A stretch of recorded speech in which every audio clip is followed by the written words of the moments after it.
Hey guys, welcome back to my channel. I'm Yulan and today I will talk about exploring encephalitis, an inflammation in the brain tissue. First is the introduction. Encephalitis is the result of active brain tissue becoming inflamed due to either an infection or autoimmune reaction.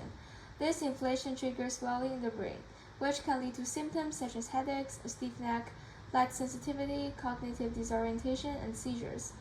Encephalitis affects around 10 to 15 individuals per 100,000 annually, with more than 250,000 patients diagnosed during the past decade in the United States. While encephalitis can infect individuals of any age, it tends to occur more frequently among younger populations.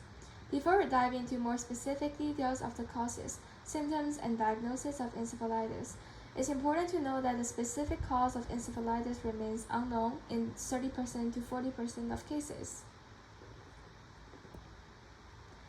The causes of encephalitis are usually categorized into two types: infectious encephalitis and autoimmune encephalitis.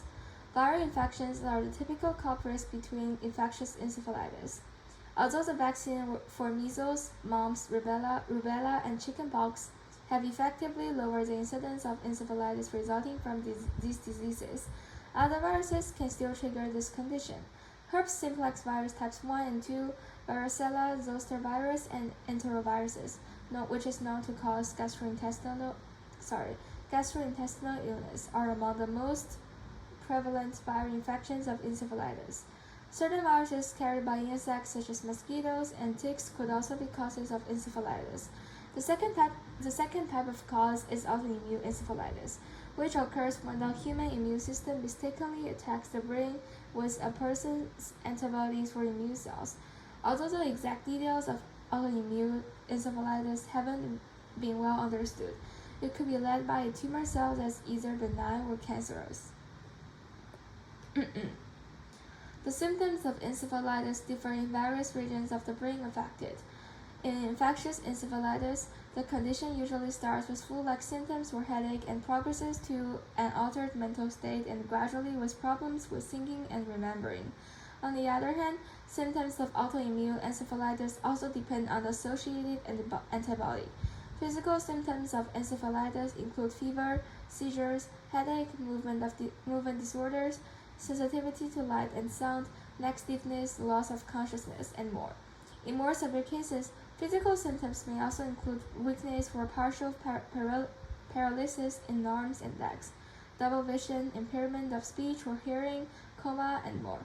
Furthermore, apart from physical symptoms, cognitive symptoms including excessive sleepiness, confusion or disorientation, irritability, anxiety, psychosis, hallucinations, and memory loss could also appear in encephalitis affected individuals. After talking about causes and symptoms of encephalitis, it's time to discuss its diagnosis. Evaluation of encephalitis may need to include a combination of physical and cognitive symptoms. For example, if you are experiencing fever, confusion, seizures, or changes in behavior or movement, these evaluations in advance may significantly reduce the risk of death or long-term complications such as fatigue, impaired concentration, and memory loss.